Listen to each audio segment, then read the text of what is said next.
Muito boa noite, pastor Genivaldo Tavares de Mello, falando de São Paulo, hoje dia 19 de abril de 2021, gravando o vídeo de número 221 e o meu convite para que você possa entrar no meu canal no YouTube, clicar ali o like, dar o like ou dislike, de acordo com o seu pensamento, e também com as suas observações e fazer lá a sua inscrição, pois isso me ajuda a poder transmitir a palavra dentro da premissa que me proponho sempre, que é a de trazer uma interpretação, sentido de alguns assuntos bíblicos. Só que desta feita eu estava lendo a lição de número 4, é isso? Da Escola Bíblica Dominical, desta próxima semana, exatamente lição 4, vai ser ensinada no dia 25 de abril, sobre dons de poder. E eu li toda a lição, achei muito boa, simples, irretocável, de fácil exposição, não tem nada de difícil, muito bem colocada. A gente sabe que já houve muitas lições em um nível extremamente elevado e as lições são distribuídas nos mais longínquos cantos do Brasil e é entregue nas mãos de pessoas cultas, incultas, com pouco estudo, e existem lições que realmente elas estão bem elevadas, muito mais para acadêmicos, né, para a escola teológica do que para exposição na igreja. Mas essa não, está ótimo. Mas eu, quando li, eu achei por bem de fazer uma observação, não em função da lição, mas em função de que muitas vezes a gente vê professores que tentam colocar o ovo em pé, descobrir alguma coisa que não está sendo ensinada, que nunca foi ensinada, que não faz parte, digamos, da confissão de fé das Assembleias de Deus. Isso diz respeito à distribuição dos dons em relação a Cristo, em relação à igreja, aos crentes de um modo geral. Então essa lição, ela trata de dons de poder, é exatamente isto, né? Dons de poder, e ela fala sobre alguns dons, a fé, dom de curar, exatamente, dom de operação de maravilhas, né? E que convém apenas digamos, uma nota, um apontamento sobre este assunto, para que nenhum professor caia não sei se ingenuidade ou falta de conhecimento, de dizer para os alunos que Jesus realizou muitas obras com base, ou porque estava investido de alguns desses dons aqui. Ele explica sobre a definição de fé que está lá em Hebreus 11:1, depois o que é o dom da fé, o dom de curar, o dom de maravilhas, e expõe este assunto no tema. Aí eu fiz algumas observações, não é? Mas primeiro, claro, né, eu quero ler dois textos da Bíblia com relação à divindade ou à deidade de Cristo, para poder explicar algumas coisas, não é? O primeiro texto está na carta aos Colossenses, no capítulo 2, versículo de número 8 em diante, que diz assim: Tende cuidado para que ninguém vos faça presa sua por meio de filosofias e vãs sutilezas, segundo a tradição dos homens, segundo os rudimentos do mundo e não segundo a Cristo. Porque nele habita corporalmente toda a plenitude da divindade. E aí, Paulo escreve na segunda carta, o próprio apóstolo na segunda carta aos Coríntios, seria praticamente uma sequência do pensamento do que está escrito em Colossenses, não é? Ele diz o seguinte, verso 18, capítulo 5, verso 18, segundo aos Coríntios: E tudo isto provém de Deus, que nos reconciliou consigo mesmo por Jesus Cristo, nos deu o ministério da reconciliação, isto é, Deus estava em Cristo reconciliando consigo o mundo e não lhes imputando os seus pecados, e pôs em nós a palavra da reconciliação. Então Deus estava em Cristo reconciliando consigo o mundo, nele habitava corporalmente toda a plenitude da divindade, como também declara que ele não teve usurpação, o ser igual a Deus, não é semelhança, é igualdade. Não teve por usurpação ser igual a Deus. Aí, vamos lá para o que eu apontei aqui, as anotações que fiz, não é? Primeiro, né, quando se trata de dons de poder, ele disse textualmente: todo o poder me foi entregue no céu e na terra. Está lá em Mateus 28:18, se ir e pregai a todas as nações. Todo o poder me foi entregue. Segundo, nele habita corporalmente toda a plenitude da divindade, já lemos o texto.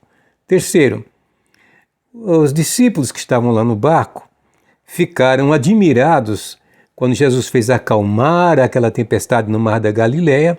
Está lá em Marcos 4:41, diz: quem é este que até o vento e o mar lhe obedece? Quem é este? Também os discípulos, agora falando dos discípulos, eles não conseguiram expulsar um demônio de uma criança. E o pai apelou para Jesus, disse: olha, seus discípulos não conseguiram expulsar o demônio. Ele disse: ó geração perversa e incrédula, até quando estarei ou sofrerei tudo isto? Não é? Lucas 9:40-41. Que mais? Os dons espirituais, que são palavra da sabedoria, ciência, fé, dons de curar, milagres, profecia, discernimento, variedade de línguas, interpretação de línguas, são os 9 dons do Espírito Santo. E, obviamente, nenhum desses dons estavam, por sua natureza, investidos em Cristo. Nenhum deles. Jesus tinha o pleno poder no céu e na terra. Ok? Não precisava dos dons. Eles, inclusive, os discípulos e os pessoal que observava o Senhor, fariseus, saduceus, soldados, etc., ele não prega como os demais, né? Ele não prega. Ele prega com virtude, com poder, com graça. Todo o poder estava nele. Satanás, inclusive, no capítulo 4 de Mateus, né, disse enganosamente: todo o poder me foi dado. Ele não tem poder nenhum. O poder é todo de Jesus. E, obviamente, o que há é uma tolerância com Satanás até que se cumpra o tempo dos gentios. Depois ele vai se haver com o Rei dos Reis e Senhor dos Senhores. Mas é somente isto, né? Cuidado para não achar que Jesus fez tudo aquilo por algum dos dons espirituais. Nele habitava o poder. Foi ele quem nos deu o Espírito Santo, o Consolador. Eu vou, meu Pai, enviarei o outro Consolador, a promessa do meu Pai. Estará convosco, habitará em vós. E no Pentecostes se cumpriu, portanto, a promessa da sua palavra: ficar em Jerusalém, até que do alto sejais revestidos do poder. Portanto, os dons espirituais, que já disse N vezes, não é? É o ornamento da igreja. Agora vamos só separar as coisas aqui, né? Hoje a gente praticamente desconhece, por falta de ensino, por falta de dedicação, de busca, a aplicação dos dons espirituais na igreja. Por que não está acontecendo muito isto? A resposta é simples: porque os dons espirituais que fazem parte ou está no conjunto da obra do batismo com o Espírito Santo, a função dele não é para ser operada para a festa dos crentes na igreja. Entenderam? É para demonstrar quem é o profeta, quem é que tem o poder de curar, quem é que tem o poder de fazer maravilhas, quem é que tem o poder de interpretar as línguas estranhas, por exemplo, não é? O poder, os dons espirituais, eles foram dados para uma única finalidade. É por isso que se vê muito pouco hoje, para abrir os campos na pregação do Evangelho. Exatamente para isso. Para confirmar a obra, para a realização da obra, para a expansão do reino de Deus. Para isso, os dons espirituais. Fora os dons espirituais, a fé, até lá no desafio, no capítulo 11 de Hebreus, não é? Sem fé é impossível agradar a Deus também, diz a Bíblia. E lá no capítulo 11, a galeria dos heróis da fé, e que trata da fé exatamente que se operou na vida de muitas daquelas pessoas citadas ali. E que pela fé também, por bondade de Deus, a gente ora por uma pessoa na igreja, Jesus cura, mas não cura todos. Há um mistério nisso, claro, não é? Eu já tive a oportunidade de ver muitas pessoas ficarem curadas com a oração da igreja, com a oração pedida a mim por interferência, né, pedindo ao Senhor para curar A, B ou C, um irmão ou outro, e Jesus operar, o milagre acontece.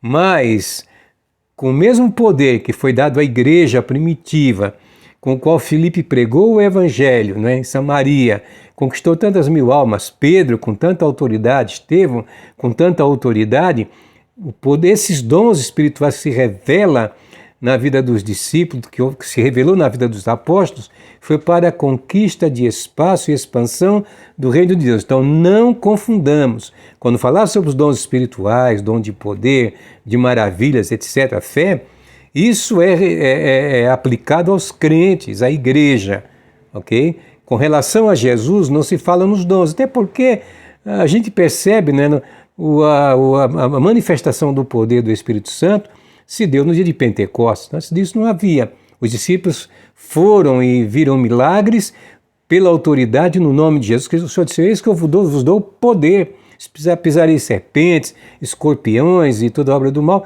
e nada lhes fará dano algum. Entendido? Portanto, guardemos a palavra como ela é. Só isto. Né? Ensine a lição, seja feliz como um bom mestre, como um bom professor, mas observe bem os ensinos da palavra de Deus. Se alguém ensinar, ensine segundo as palavras de Deus. Nada de fugir da Bíblia. Grande abraço a todos. Deus vos abençoe no nome de Jesus.